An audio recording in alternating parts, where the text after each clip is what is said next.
Kamu pastinya pernah mendengar cerita tentang orang yang tenggelam di pantai tanpa sebab yang jelas. Mungkin ada yang bilang itu adalah ulah dari penunggu lautan atau makhluk gaib yang sedang marah, bahkan sedang meminta tumbal. Karena dikaitkan dengan hari-hari spesial tertentu seperti Jumat Kliwon.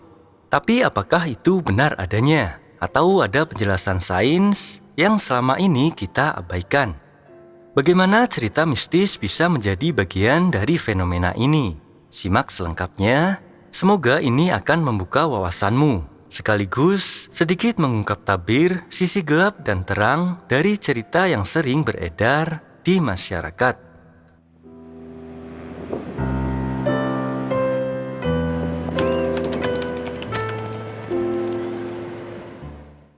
Sejak dahulu, banyak orang percaya bahwa laut memiliki sisi mistis. Ada cerita tentang roh halus, arwah penasaran, atau makhluk gaib yang konon menjaga lautan.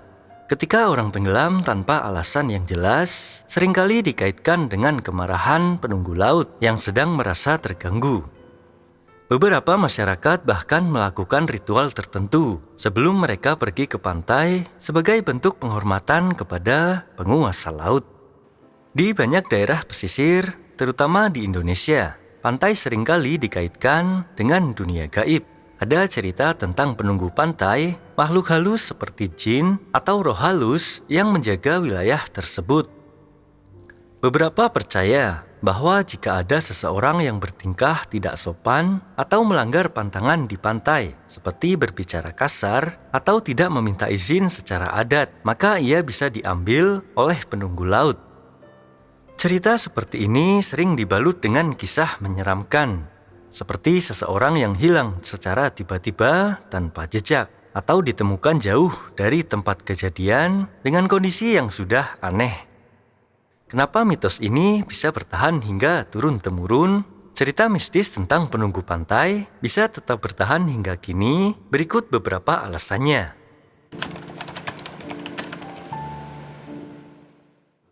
Dulu, masyarakat belum mengenal konsep arus balik atau fenomena alam lainnya, sehingga mereka mencari penjelasan yang sesuai dengan kepercayaan mereka. Beda dengan era sekarang, di mana informasi bisa kita dapatkan dari berbagai sumber dan sudut pandang. Cerita mistis dijadikan alat untuk menanamkan rasa takut, tentunya agar orang lebih berhati-hati.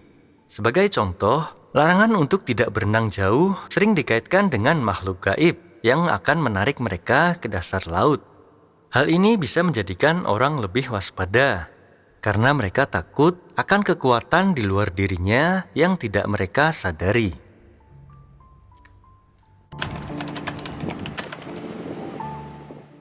Masyarakat dahulu sering menggunakan cerita mistis untuk menyampaikan pesan penting tentang keselamatan. Tidak ada alat yang canggih seperti sekarang untuk mendeteksi bahaya arus balik, pasang surut air, atau batuan yang licin. Maka cerita tentang makhluk gaib menjadi cara yang efektif untuk menanamkan rasa takut agar orang tidak bermain di tempat yang berbahaya. Cerita-cerita ini juga mengajarkan masyarakat untuk menghormati pantai dan laut. Dalam berbagai tradisi, laut dianggap sebagai tempat suci yang harus dijaga. Dengan mengaitkan mitos ini dengan hukum adat, masyarakat cenderung lebih patuh, sehingga dapat membantu melestarikan ekosistem dan mengurangi resiko kecelakaan.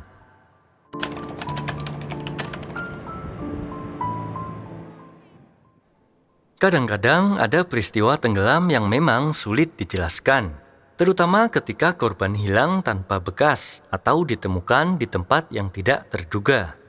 Ketidaktahuan ini memicu imajinasi masyarakat yang kemudian mengkaitkannya dengan hal-hal yang gaib. Fenomena arus balik misalnya, bisa menyeret seseorang jauh ke tengah laut dalam waktu yang singkat. Bagi orang-orang yang tidak mengetahui fenomena ini, cerita tentang ditarik oleh penunggu laut menjadi jawaban yang paling masuk akal.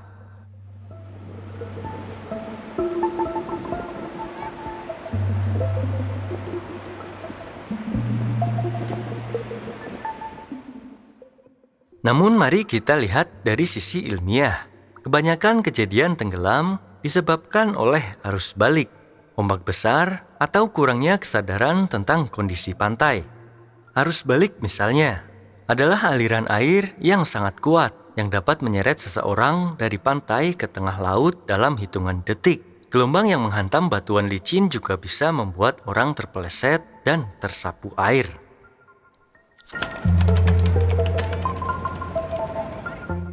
Salah satu penyebab utama tenggelam di pantai adalah fenomena arus balik. Arus balik terjadi ketika air laut yang tersapu ke pantai oleh ombak kembali ke laut melalui jalur yang sempit di antara ombak yang pecah. Jalur ini menciptakan arus yang sangat kuat. Banyak orang yang panik ketika terjebak dalam arus ini dan mencoba berenang melawan arus, tapi justru itu malah mempercepat kelelahan.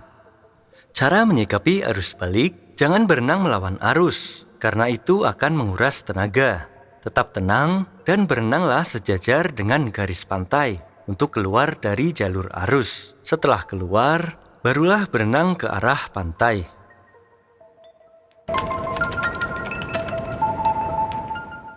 Gelombang pasang yang tiba-tiba sering menjadi ancaman bagi mereka yang bermain terlalu dekat dengan tepi pantai atau karang. Ombak besar dapat dengan mudah menyapu seseorang ke dalam air. Ombak ini biasanya terjadi karena perubahan cuaca, tekanan angin, atau aktivitas tektonik di dasar laut. Cara menyikapinya: pantau tanda-tanda peringatan dari petugas pantai, seperti bendera merah atau papan peringatan. Hindari bermain terlalu dekat dengan garis ombak, terutama di pantai dengan karang yang tajam.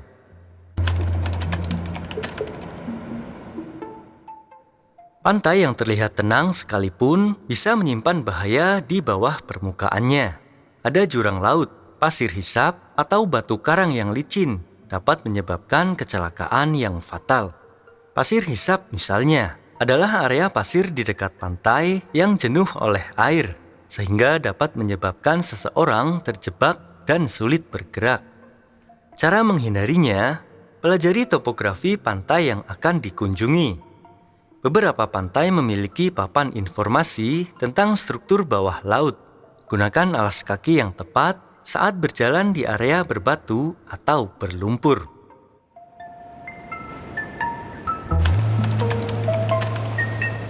Di beberapa pantai, suhu air bisa sangat dingin, terutama saat pagi atau sore hari. Ketika tubuh terpapar suhu dingin dalam waktu yang lama, resiko hipotermia bisa meningkat. Kondisi ini menyebabkan tubuh kehilangan panas lebih cepat, sehingga fungsi otot dapat menurun, termasuk kemampuan untuk berenang. Cara menyikapinya: gunakan pakaian renang yang sesuai. Hindari berenang terlalu lama jika suhu air terasa sangat dingin.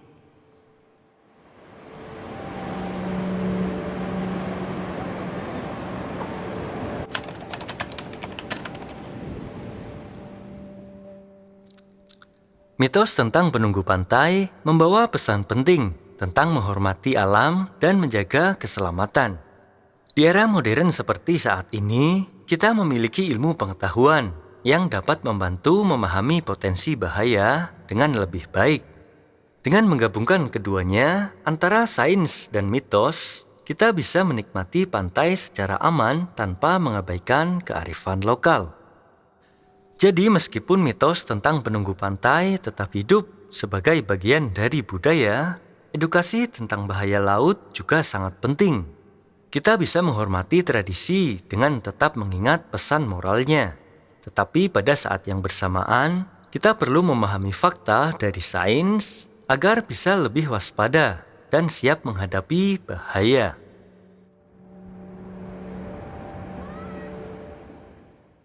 Kesimpulannya, mitos ini bertahan karena memiliki peran besar dalam menjaga keselamatan dan kearifan lokal budaya kita.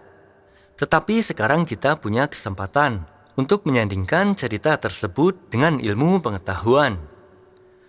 Hormati alam, pahami potensi bahaya, dan tetaplah bijak ketika menikmati keindahan yang disajikan oleh pantai.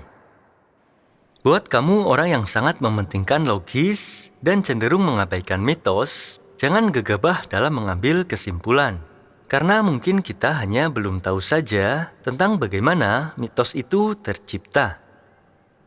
Ketika kita tidak pernah mempelajari hal gaib, pantas bukan berarti hal-hal yang diberikan oleh mitos itu sepenuhnya salah.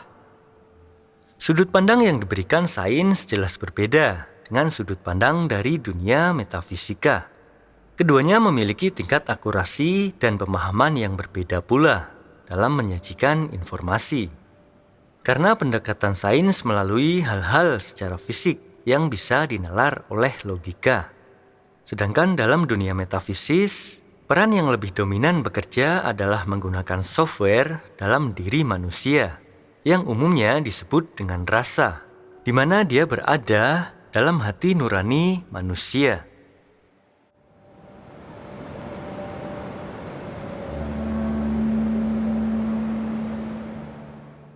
Ingat, pantai adalah tempat yang indah, tetapi juga penuh misteri dan potensi bahaya. Hormati mitos, pelajari faktanya, dan selalu utamakan keselamatan.